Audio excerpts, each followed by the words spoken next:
Bonjour à toutes et à tous, vous écoutez un nouvel épisode de Quoi de neuf en histoire. Nous allons parler d'économie aujourd'hui en compagnie de mon invité Jérôme Bachet. Bonjour Jérôme Bachet. Bonjour. Vous êtes historien, vous avez été maître de conférence à l'école des hautes études en sciences sociales et actuellement vous êtes professeur à l'université autonome du Chiapas au Mexique.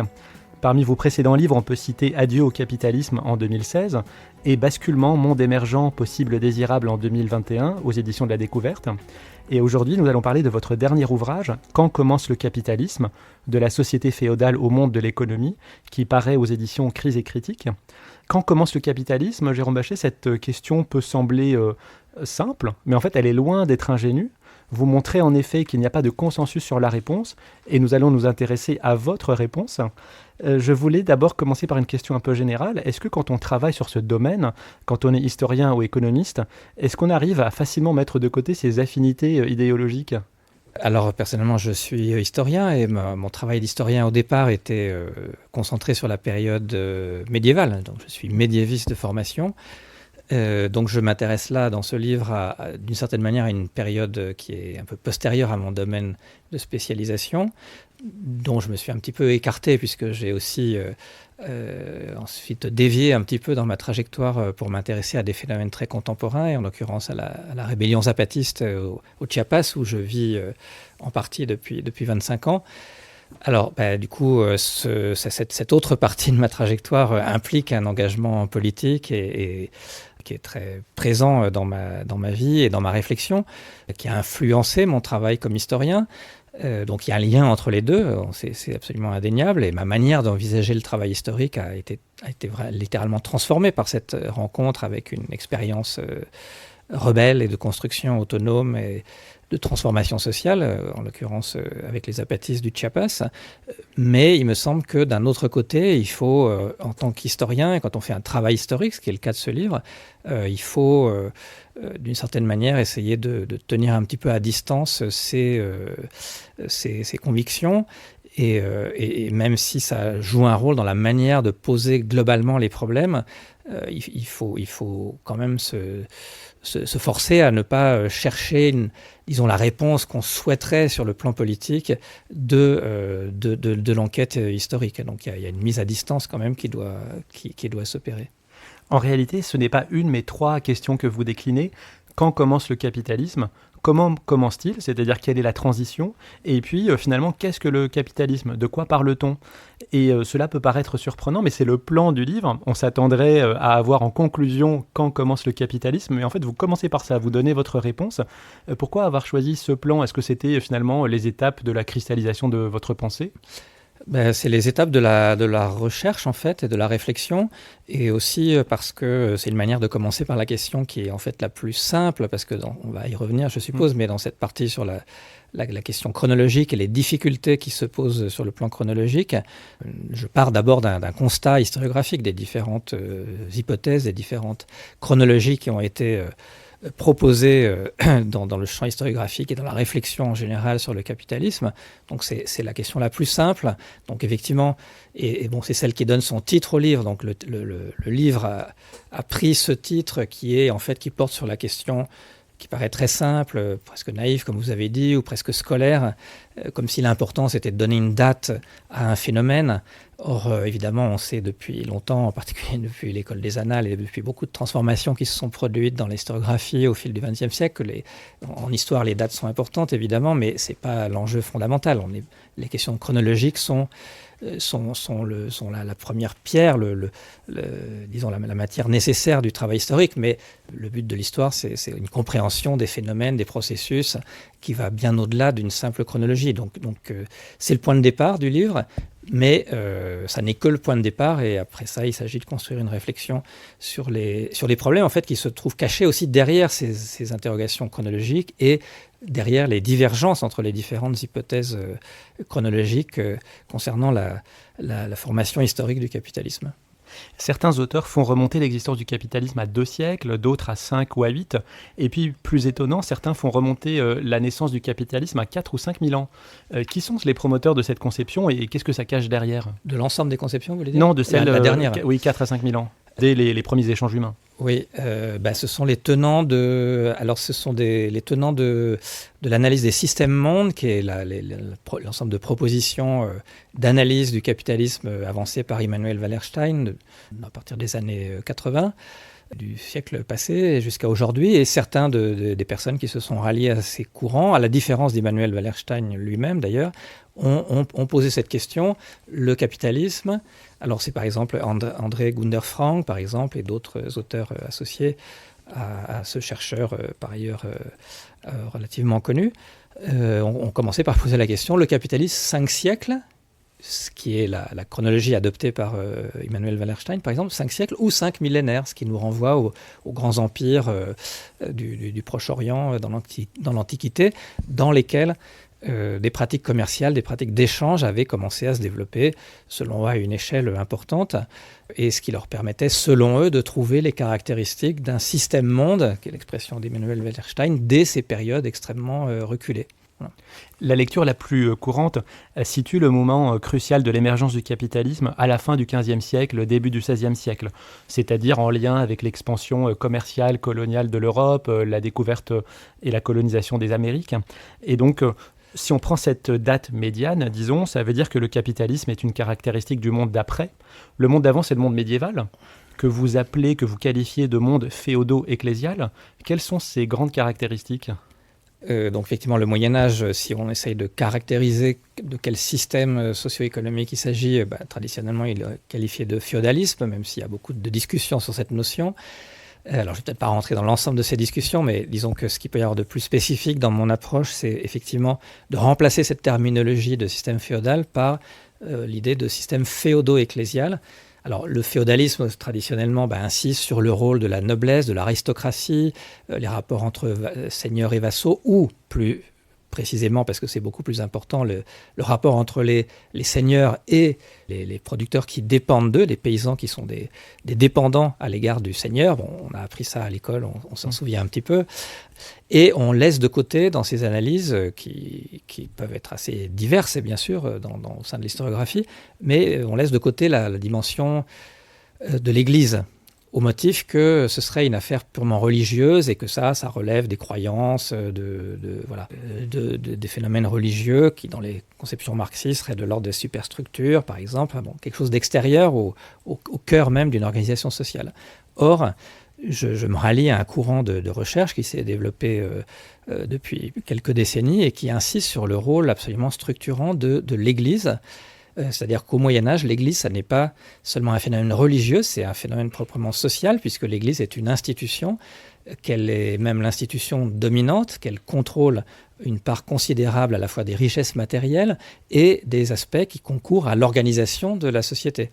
Donc l'Église est l'institution dominante et qui structure, qui englobe d'une certaine manière, qui constitue la société en tant que telle. La société se pense comme, au Moyen-Âge, se pense dans l'Occident médiéval, se pense comme chrétienté, c'est-à-dire comme société chrétienne sous l'égide et sous la conduite de l'institution ecclésiale, qui est d'ailleurs de plus en plus centralisée et qui, à partir de la réforme grégorienne des XIe, XIIe siècles, se centralise sous l'autorité de l'évêque de Rome, c'est-à-dire du pape, ce qui n'était pas le cas auparavant. Et donc, on ne peut pas mettre de côté la question religieuse ou la question de l'Église. C'est vraiment la dimension centrale, c'est celle qui concourt à la reproduction de ces sociétés. Et pour une large part, c'est même cette institution qui lui donne son dynamisme, une part considérable de sa dynamique, de sa stabilité d'une part, mais en même temps de sa dynamique. Et donc c'est pourquoi j'utilise l'expression de système féodo-ecclésial pour insister sur cette dimension. L'Église a donc une place très importante. Quel est au Moyen-Âge son rapport à l'argent et à l'enrichissement ? Alors c'est assez complexe et ambivalent, mais au départ il y a une dimension de condamnation de l'argent, de l'enrichissement, qui est au contraire un facteur qui voue ceux qui se consacrent à ces activités ou qui sont pris par le souci de l'argent, en fait à sombrer dans un péché qui est l'avarice et qui les condamne à la damnation éternelle. Donc le point de départ, c'est une condamnation extrêmement forte et un soupçon qui porte sur les pratiques de l'argent et de l'enrichissement.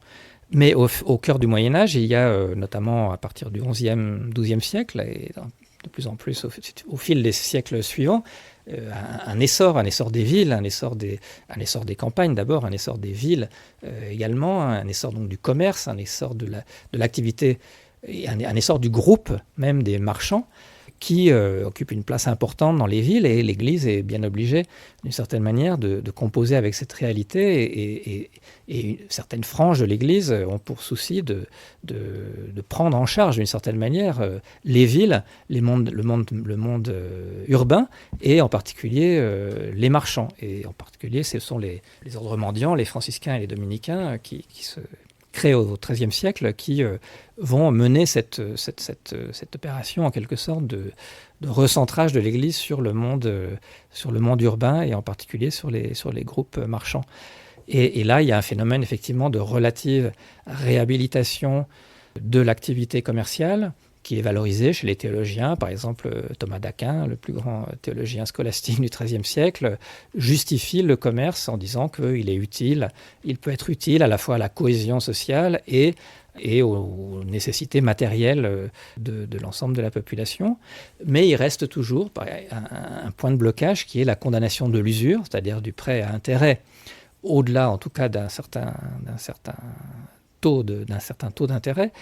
Et donc il y a tout un jeu à la fois de réhabilitation du prêt à intérêt sous certaines conditions, mais avec malgré tout la menace de la condamnation de l'usure qui pèse sur ceux qui ont des pratiques associées à l'argent, qui poussent par exemple de très grands marchands ou banquiers, enfin les premiers, ceux qui pratiquent ce début d'activité financière ou bancaire dans les villes, notamment en Italie, être en permanence sous cette menace de la condamnation pour usure, qui leur vaudrait la condamnation à l'enfer dans l'au-delà, mais qu'ils peuvent contourner par un certain nombre de pratiques, par la confession d'abord de leurs péchés, et puis par la restitution. Mais ce qui veut dire que là, ça nous montre que l'activité des marchands, des hommes d'argent, elle est toujours prise au Moyen-Âge entre, d'un côté, une relative revalorisation, mais en même temps une position très inconfortable dans laquelle ils sont malgré tout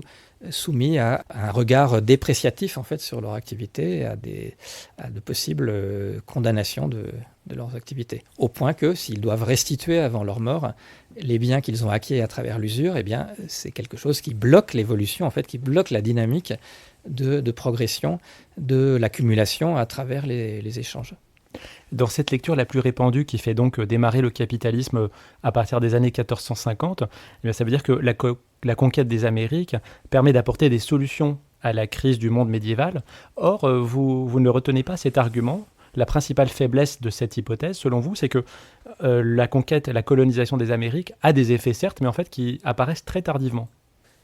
D'une part, il y a plusieurs raisons, effectivement, pour critiquer cette thèse qui voit l'émergence du capitalisme au tournant du XVe et du XVIe siècle.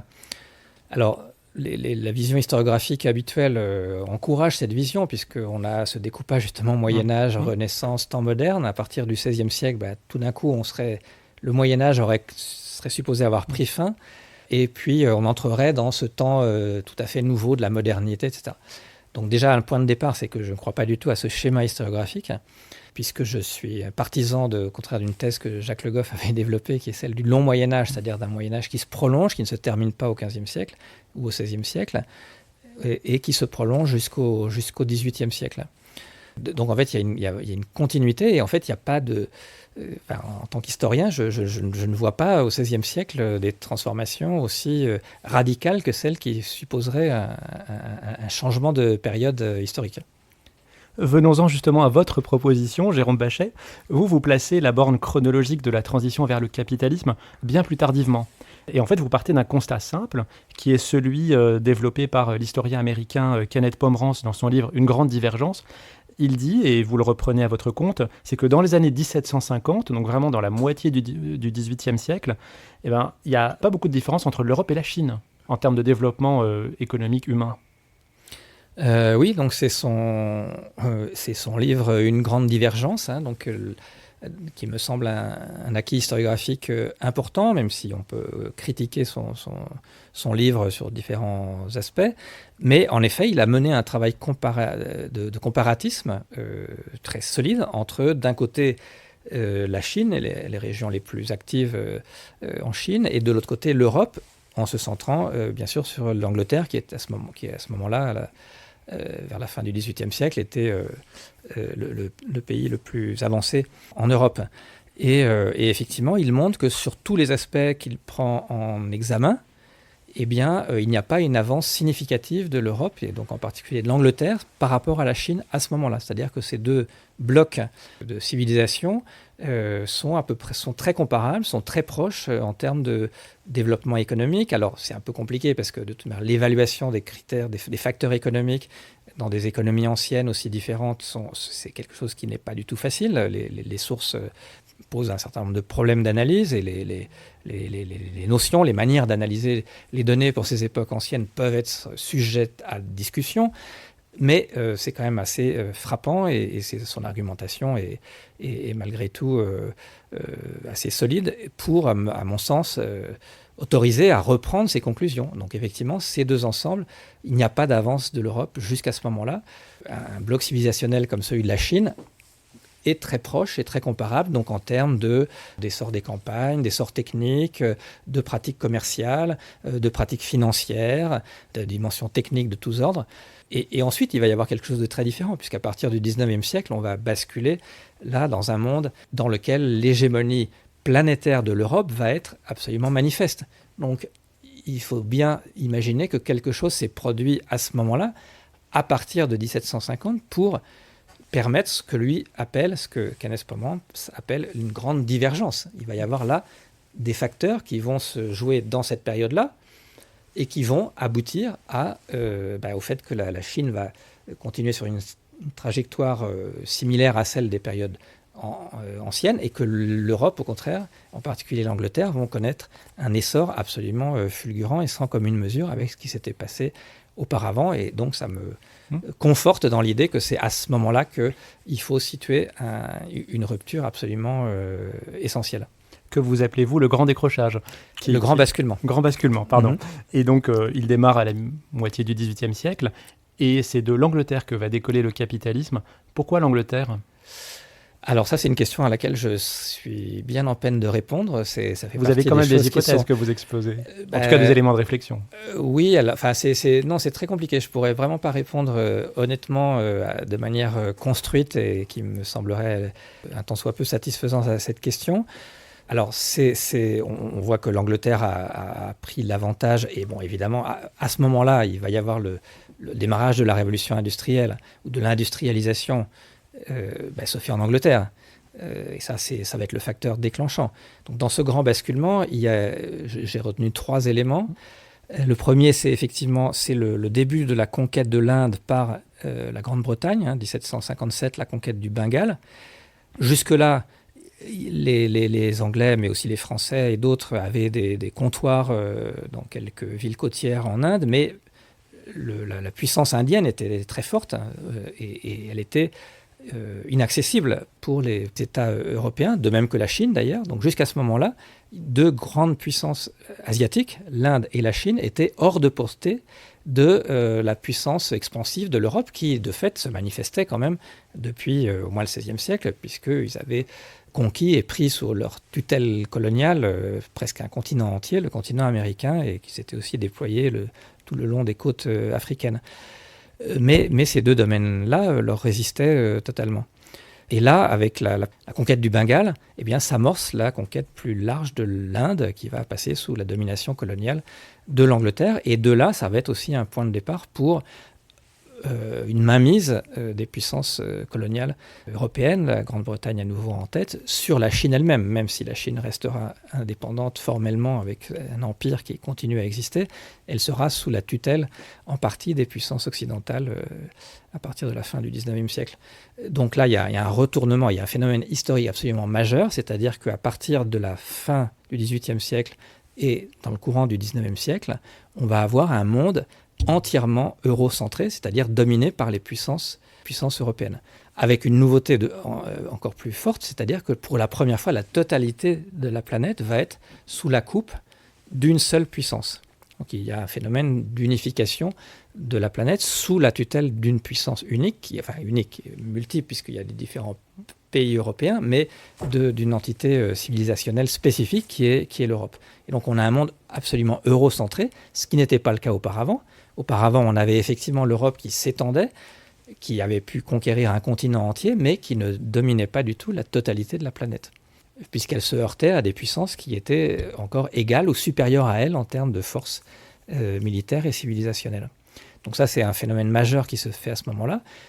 Bien sûr, on a aussi à ce moment-là, à partir de la fin du XVIIIe siècle et au début du XIXe, l'industrialisation, le démarrage de ce qu'on appelle la révolution industrielle. La notion a été un peu critiquée.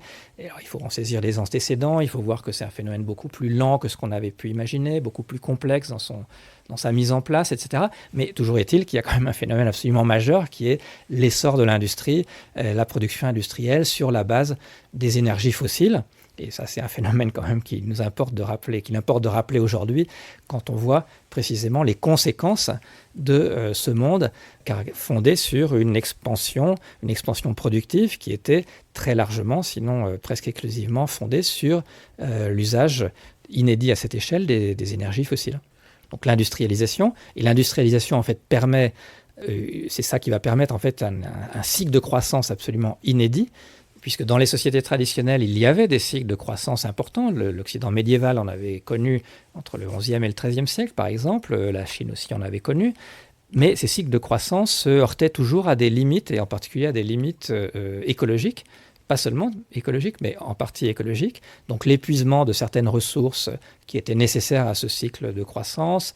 Il y a croissance, il y a de plus en plus de population, on déboise, il n'y a plus assez de terres ayant des rendements favorables, donc il y a une décroissance des rendements agricoles, et puis on a épuisé les ressources, notamment en bois, qui sont importantes, à la fois pour la construction, à la fois pour se chauffer, à la fois comme source d'énergie de manière plus générale, et donc la croissance se bloque assez rapidement en raison de ces blocages écologiques.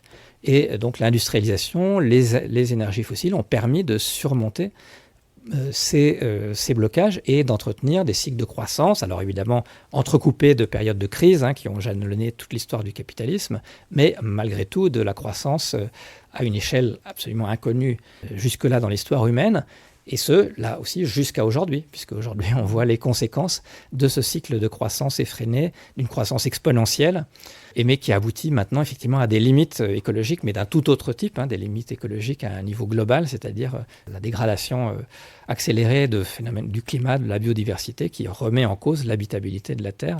Et c'est évidemment un des phénomènes majeurs, des difficultés majeures auxquelles nous sommes confrontés aujourd'hui. Donc toutes ces difficultés qu'on voit aujourd'hui, en fait, elles découlent de ce grand basculement de la fin du XVIIIe et du début du XIXe dont je suis en train de parler. Vous avez identifié donc deux facteurs, la colonisation de l'Inde et l'industrialisation en Angleterre. Il y en a un troisième que vous rapportez aussi, c'est l'émergence de la science économique. Parce que la richesse des nations d'Adam Smith, c'est justement à cette époque 1776. Donc il y a aussi une évolution des intellectuels même. Oui, alors c'est la naissance de la science économique. La première apparition, c'est chez le physiocrate François Quesnay, un tout petit peu avant Adam Smith. Donc c'est la naissance de la science économique, la science économique l'économie au sens moderne du terme, qui va être un peu le fondement, effectivement, le fondement théorique et idéologique de la dynamique capitaliste qui se met en place à ce moment-là. Mais pour moi, c'est plus que ça. Ça, c'est un marqueur et un indicateur de ce phénomène-là. Mais moi, je dirais que et là je suis un petit peu les analyses célèbres de Karl Polanyi sur la grande transformation qui parle de désencastrement de l'économie. C'est-à-dire que ce moment-là, et c'est à peu près la chronologie qu'il adopte aussi d'ailleurs dans ce livre très important, que l'économie en fait émerge. Elle était prise auparavant dans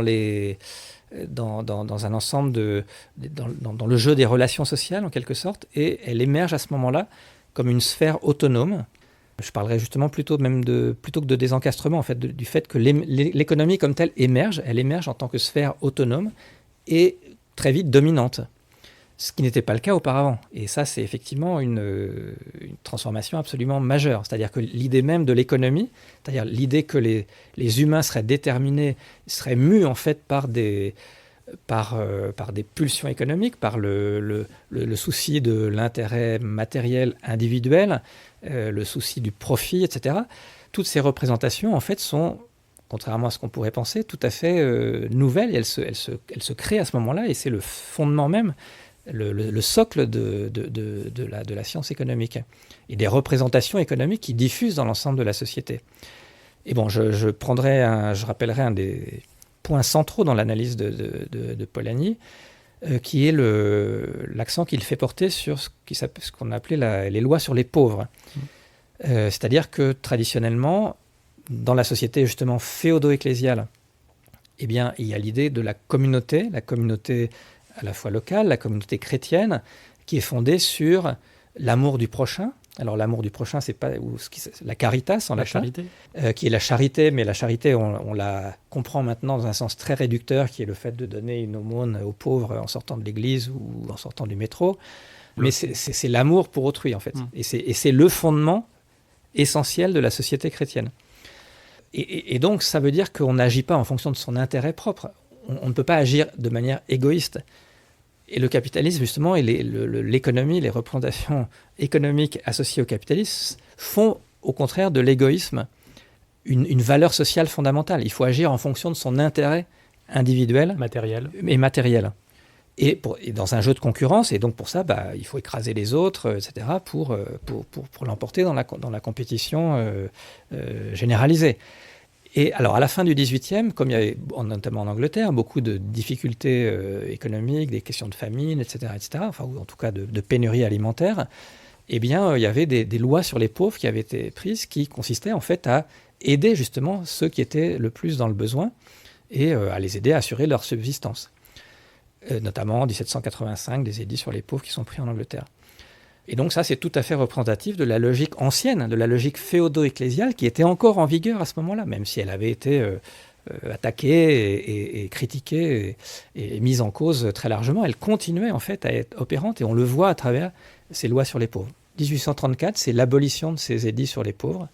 Et donc ça veut dire, et c'est quelque chose qui est revendiqué par tous les théoriciens de l'économie, par tous les penseurs libéraux, qui est dit on ne peut pas aider les pauvres, il ne faut pas aider les pauvres parce qu'on les entretient dans la paresse, alors qu'il faut au contraire qu'ils soient dans la misère la plus totale pour être obligés de travailler, obligés de quitter les campagnes, de s'exiler en ville et de travailler pour un salaire. Et donc là, vous voyez comment c'est la fin de cette représentation fondamentale de la caritas qui était le cœur de l'idée de société dans le monde ancien, et qui est donc balayée par cette logique de ce qu'on pourrait appeler, si on veut, cette logique de l'égoïsme capitaliste, qui est une rupture absolument totale et qui est tout à fait un point central donc, dans ce basculement du début du 19e siècle.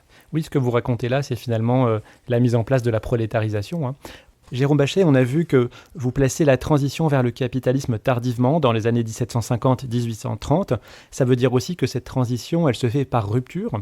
Vous qualifiez cela de discontinuiste. Est-ce que néanmoins, dans la société d'avant, donc la société médiévale, féodo-ecclésiale, est-ce qu'il y a des éléments qui ont pu préparer ou rendre possible cette transition ? Oui, c'est aussi une des hypothèses du livre. Alors évidemment, ça aurait été excessif de considérer que tout serait né d'un coup entre 1750, 1760 et 1830. Pour être tout à fait exact, enfin, j'essaie de combiner 3 chronologies en fait. Donc le grand basculement, c'est-à-dire le moment où on peut considérer que le capitalisme en tant que type de société, en tant que système existe. Bon, il est tardif pour moi, et donc ça doit être conçu comme un basculement, donc effectivement comme une discontinuité. Et les éléments dont on parlait tout à l'heure, à mon sens, marquent une rupture très importante dans l'histoire humaine. On reviendra peut-être à cet aspect, c'est ça que j'ai surtout essayé de souligner. Et ensuite, il y a deux autres types de chronologie ou de durée, en fait, de durée historique qui doivent être prises en compte. Une durée un peu moyenne, en fait, qu'on pourrait situer entre le début du XVIIe siècle et la fin du XVIIIe siècle, donc un siècle et demi en gros, qui, dans la chronologie que j'essaie d'esquisser, serait en fait la phase agonisante du système féodo-ecclésial. Donc évidemment, un système... Il s'agit de penser une transition, donc le passage d'un système à un autre. Donc évidemment, tout ça ne se fait pas en un jour, ni même en 1 ou 2 décennies.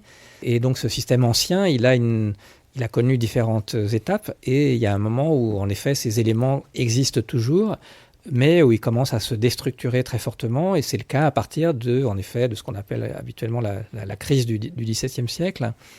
Et donc il y a une remise en cause de plus en plus grande. L'Église elle-même est contestée, mais il reste quand même en tout cas en France, l'Église reste le premier ordre de la société, encore en 1789, quand les révolutionnaires de 1789 se soulèvent et enclenchent le processus révolutionnaire. Ils ont toujours face à eux, d'une part l'aristocratie et d'autre part le clergé, qui sont les deux ordres dominants de la société encore à ce moment-là.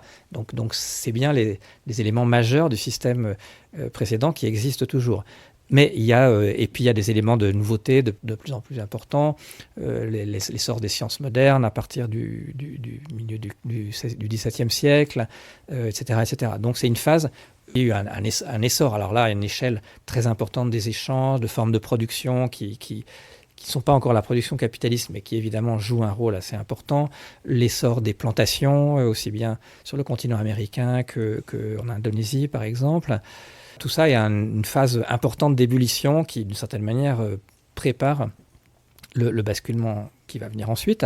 Et puis le troisième type de temporalité historique que j'essaie de prendre en compte, c'est celui d'une longue durée médiévale, effectivement, qui va chercher des facteurs qui seraient des facteurs favorables, en fait, à toutes ces évolutions. Et là, il faut remonter, effectivement, au XIe, XIIe siècle. Ce qui reprend en fait certains éléments des auteurs qui situeraient l'émergence du capitalisme au XIe, XIIe siècle, parce qu'il y a aussi cette hypothèse-là dont on n'a pas parlé tout à l'heure, mais qui fait partie des chronologies possibles, qui va en amont par rapport à la chronologie habituelle du XVe, XVIe siècle, parce qu'au XIe, XIIe siècle, il y a l'essor des marchands, et donc là, il y a des historiens qui vont expliquer que là, il y a déjà des marchands, que ces marchands, ils représentent l'esprit du capitalisme tel qu'il existe à toutes les époques, et donc on a déjà du capitalisme, certes pas tout à fait dominant, mais qui existe déjà à ce moment-là. Donc c'est pas du tout ça que je prends en compte, mais en même temps, la question c'est de savoir pourquoi est-ce que l'Europe, l'Occident médiéval, qui à ce moment-là était constitué en tant que chrétienté, comme je disais tout à l'heure, dans le cadre du système féodo-ecclésial, pourquoi est-ce qu'il va connaître une trajectoire ou quelles sont les particularités qui vont émerger et qui vont permettre que, par la suite, une spécificité occidentale se manifeste et une particularité de la trajectoire européenne se mette en place jusqu'à aboutir à cette singularité qui est l'émergence du capitalisme et le fait que l'Europe va acquérir un statut hégémonique à l'échelle de la planète tout entière, ce qui est un phénomène absolument inédit dans l'histoire humaine. Donc il faut bien essayer de chercher, me semble-t-il, des facteurs assez singuliers dans la trajectoire européenne. Et donc là, j'essaye de faire ce travail-là, c'est le second chapitre du livre. Et bon, peut-être le plus simple à expliquer, c'est la question de l'universalisme chrétien. Oui, parce que vous insistez sur le rôle de l'Église dans la conquête et la consolidation de la conquête en Amérique. Le nombre d'hommes en armes envoyés en Amérique était assez faible et vous dites que c'est vraiment l'Église, l'universalisme chrétien qui a été un facteur important de consolidation de la présence européenne. Oui, alors il y a deux choses. Déjà la dynamique d'expansion. Alors les lectures historiographiques habituelles sont imprégnées de la vision économique ou économiciste qui est celle du monde contemporain. C'est-à-dire qu'on projette partout des mobiles économiques et donc qui mettent en avant effectivement justement la question de l'essor commercial, la recherche des voies commerciales, la quête de l'or, des motifs matériels qui sont d'ordre économique, parce que ce sont les motivations des acteurs dominants dans le monde d'aujourd'hui. Donc évidemment, on a tendance à les projeter ou à les rétro-projeter sur le passé. Mais le rôle de l'historien, c'est justement de résister à cette tentation et de dire, mais attention, quand on parle d'époques anciennes, elles sont régies par des logiques sociales qui sont tout à fait différentes des nôtres. Et donc, si on projette nos manières de voir, nos manières d'interpréter, eh bien, on ne va rien comprendre à ce que font les gens de cette époque-là. Alors, en tant qu'historien, on a toujours le droit d'utiliser des concepts actuels, et je ne m'en prive pas d'ailleurs, mais c'est une chose de projeter des concepts d'analyse, et c'en est une autre de croire que les gens de ces époques passées agissaient de la même manière que nous, en fonction des mêmes motivations, et dans un cadre qui serait, grosso modo, plus ou moins le même. Donc, quelle est la raison fondamentale qui aboutit à la conquête de l'Amérique, et plus largement de l'expansion. Alors, il y a les facteurs commerciaux, c'est évident, il y a des marchands qui sont qui sont affairés dans ces politiques d'expansion, d'abord sur les côtes africaines, et puis ensuite, à cause de la méprise de Christophe Colomb, je ne vais pas revenir sur cette histoire, eh bien, effectivement, l'arrivée des Européens, je ne vais pas dire la découverte des Amériques, mais enfin l'arrivée des Européens, en l'occurrence des Espagnols, sur le continent américain, eh bien, la raison n'était absolument pas une raison commerciale. Christophe Colomb était en fait, son projet c'était celui d'une mission diplomatique auprès de l'empereur de Chine pour reprendre le processus missionnaire qui avait été enclenché depuis le XIIIe siècle. Et donc tout ça se faisait, selon moi, pour un motif totalement différent de celui qu'on évoque habituellement, qui est en fait l'universalisme chrétien. L'universalisme chrétien est inscrit dans les fondements du christianisme depuis saint Paul, pas avant, mais en tout cas depuis les épîtres de saint Paul. Et donc le christianisme se conçoit comme une religion universelle qui doit s'étendre à tous les peuples du monde. Et l'institution ecclésiale, au cœur du Moyen-Âge, a pris à cœur cette mission, au point que au XIIIe siècle, XIVe siècle, des missions ont été envoyées vers l'Asie jusqu'en Chine pour commencer à essayer de convertir les Chinois et les Asiatiques en général au christianisme. L'Église chrétienne a vocation à régner sur l'ensemble de la planète. Et Christophe Colomb s'inscrit absolument dans cette logique-là. Il cherche à étendre l'emprise de la foi chrétienne vers l'Asie, et en l'occurrence ensuite, ça sera la même chose vers le continent américain qu'il a découvert absolument par hasard et sans même s'en rendre compte lui-même jusqu'à sa mort. Voilà, donc c'est un mobile totalement différent, et c'est la dynamique de l'institution ecclésiale qui aura permis à cet universalisme de se révéler, de se manifester, de s'étendre, et donc de conduire de fait à l'emprise européenne sur un continent entier. Donc ça, c'est le premier point. Et le deuxième, pour répondre à votre question, c'est que dans la colonisation même du continent américain, moi je parle surtout de la Nouvelle-Espagne et du domaine hispanique. La domination portugaise et au Brésil a des caractères un petit peu différents, mais en tout cas de manière générale, alors il y a certes l'administration royale, les fonctionnaires royaux qui sont censés, d'abord les conquistadors, qui sont des nobles, qui font la conquête des régions qui vont passer sous la domination hispanique, les fonctionnaires royaux qui essayent de mettre en place une administration coloniale, mais ils sont extrêmement faibles. La solidité de cette administration est relativement faible, et en fait la structure fondamentale qui va assurer la mise en place et la persistance de l'ordre colonial, c'est l'Église. C'est l'Église qui va reproduire dans le Nouveau Monde les formes de contrôle des populations, d'encadrement des populations à travers les paroisses, à travers l'évangélisation, les sacrements, etc. Donc qui a fait ça sur le continent européen. Elle va reproduire exactement le même schéma pour assurer le contrôle des populations indigènes, avec le regroupement des populations dans des villages qui n'existaient pas auparavant, mais qui se reforment, qui se concentrent autour de l'Église et qui permettent d'assurer cette stabilité de l'ordre colonial. L'Église a été le pilier fondamental de l'ordre colonial dans les Amériques, et donc c'est grâce à cette institution que a pu être garanti le contrôle des puissances européennes sur le continent américain. On en arrive à la dernière partie de votre livre, la troisième, qui est donc « Qu'est-ce que le capitalisme ?» On a vu que la transition est tardive, que des facteurs, des dynamiques fondamentales du monde médiéval le préparent. Et maintenant, quelle est la définition du capitalisme ? Il faut proposer un aperçu des différentes définitions qui sont plus ou moins réductrices. Elles tournent essentiellement autour de la différence éventuelle entre capitalisme et commerce. Et je voulais vous faire une petite confidence. En préparant cette émission, je discutais avec un ami en lui disant « Quelle est pour toi la première société capitaliste ?» Et il m'a répondu « Les Provinces-Unies du XVIIe, XVIIIe siècle ». Ce qui peut se tenir quand on ne lit pas votre livre, avec la fameuse VOC, la Compagnie des Indes orientales, qui a été essentielle dans le développement de l'activité économique et commerciale en Asie du Sud-Est. Mais pour vous, justement, c'est l'exemple typique d'une société où il y a des activités marchandes, commerciales, mais qui ne sont pas capitalistes. Est-ce qu'on peut partir de cet exemple pour expliciter la différence ?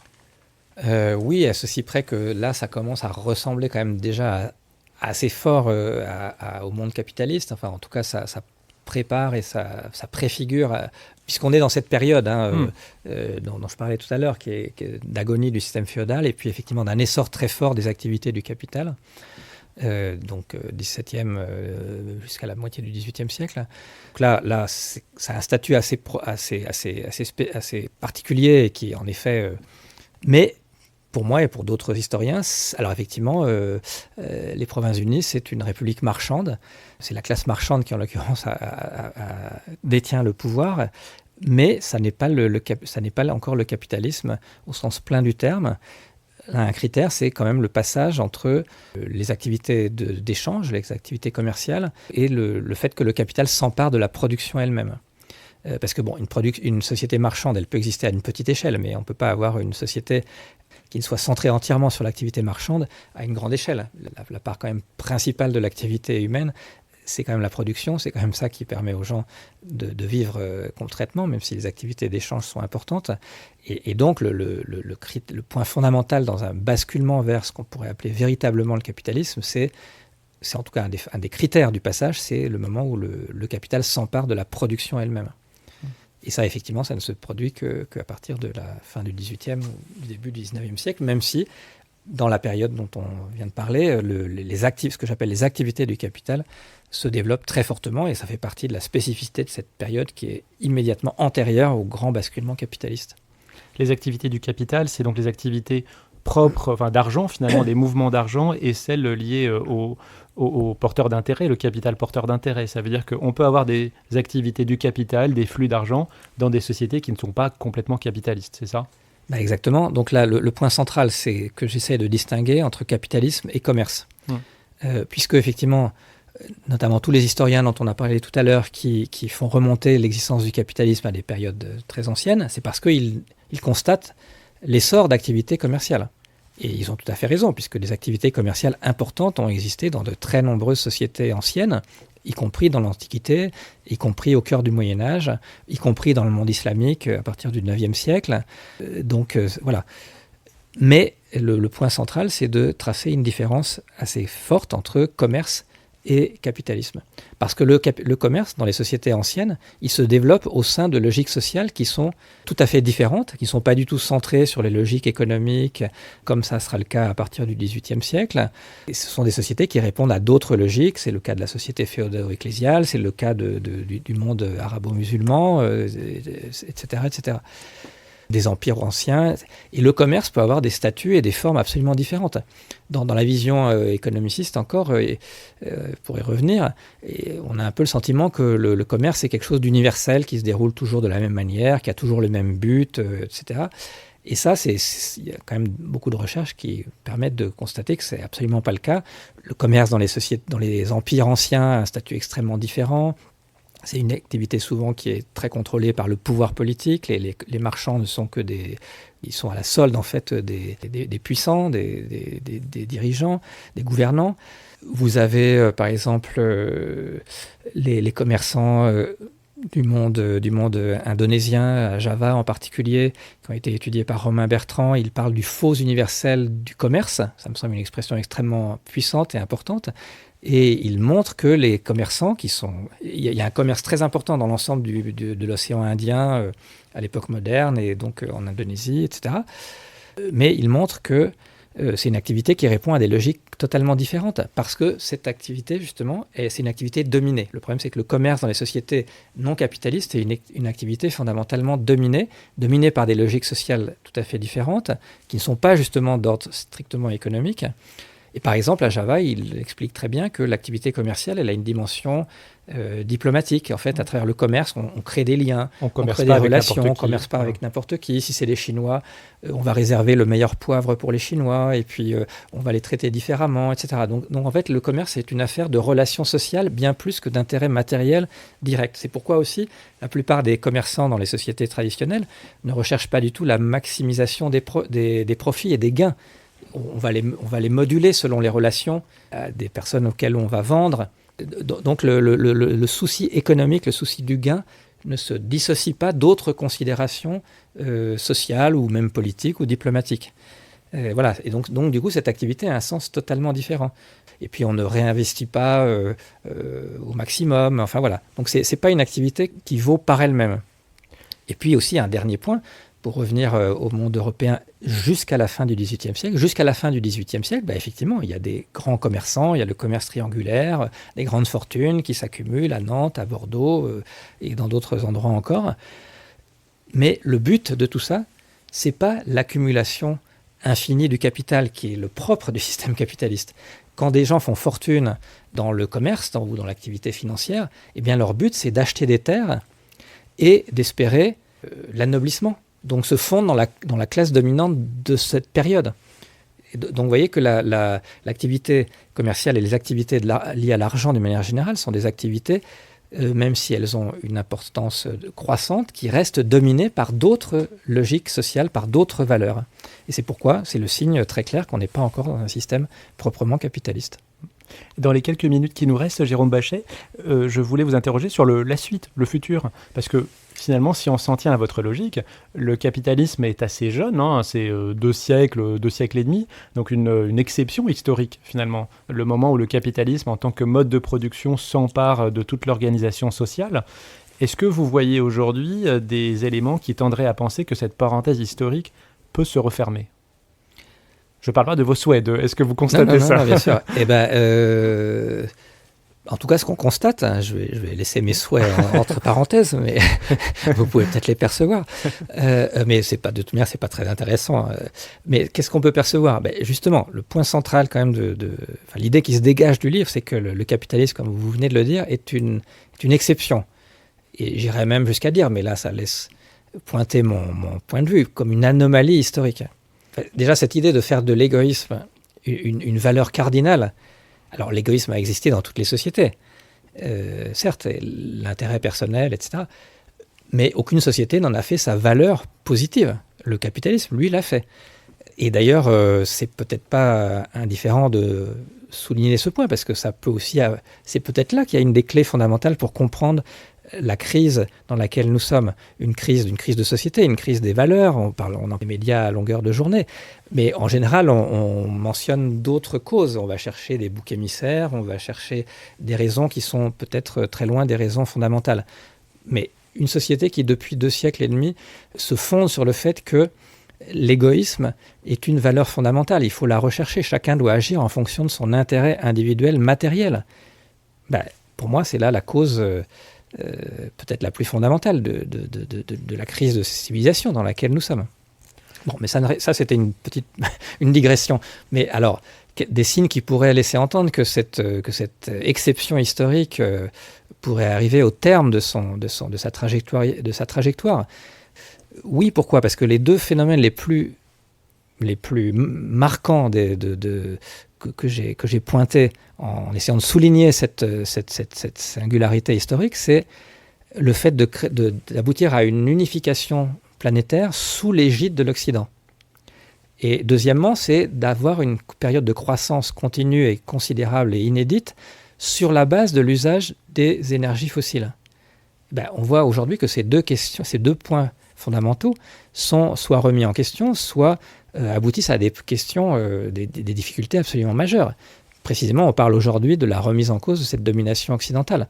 Quand est-ce qu'elle a commencé ? Elle a commencé dans la période du grand basculement sur lequel j'ai insisté. Et quelles sont les conséquences de cet essor, de cette croissance permise par la singularité du système capitaliste ?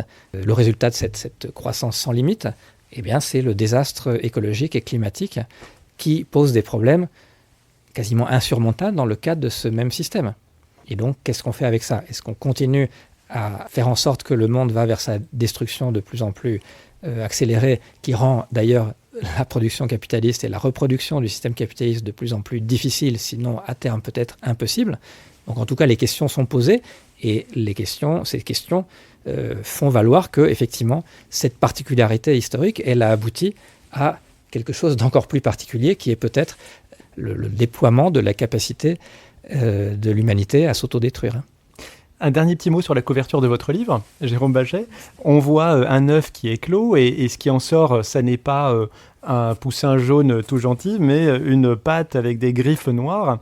Est-ce que c'est vous qui avez choisi cette couverture ? Oui, entre plusieurs propositions de l'éditeur, oui, c'est moi qui l'ai choisie parce qu'il me semble qu'elle correspond assez bien. Alors, elle est un peu inquiétante. Alors, commercialement, c'est sûrement pas très bon parce que je me suis bien rendu compte que les personnes qui se trouvaient dans une librairie susceptibles d'acheter le livre, c'est un peu repoussant, donc c'est pas du tout un argument de vente. Surtout que la collection s'appelle Au cœur des ténèbres. Voilà, alors, vraiment, effectivement, ça donne pas forcément très envie d'acheter le livre, mais par ailleurs, il m'a semblé que c'était pertinent parce que ça correspond un petit peu à cette idée discontinuiste. Du point de vue historiographique, le centre de ma réflexion, c'est de refuser des lectures continuistes. Justement, ce qu'on a dit sur l'identification du capitalisme et du commerce, ça induit une lecture continuiste selon laquelle le capitalisme, au fond, il existerait presque depuis toujours et puis il n'aurait fait que se développer petit à petit, mais en fait, il serait là depuis toujours et il serait aussi, d'une certaine manière, dans la nature humaine.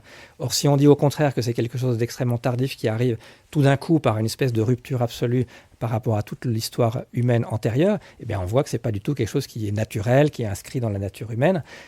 Voilà. Et donc, du coup, pour faire valoir cette idée un peu discontinuiste, cette image me semble assez bienvenue, puisque, en quelque sorte, au moment de sa naissance, le capitalisme surgit comme un animal déjà adulte, en quelque sorte, et par ailleurs et mal intentionné. Plus ou moins inquiétant quand même. Jérôme Bachet, merci beaucoup pour ces éléments de réflexion et d'avoir répondu à notre invitation. Je rappelle le titre de votre livre, « Quand commence le capitalisme ? De la société féodale au monde de l'économie ». C'est aux éditions Crise et Critique. Et quant à moi, je vous remercie de nous avoir écoutés et je vous donne rendez-vous bientôt pour un prochain épisode de Quoi de neuf en histoire ?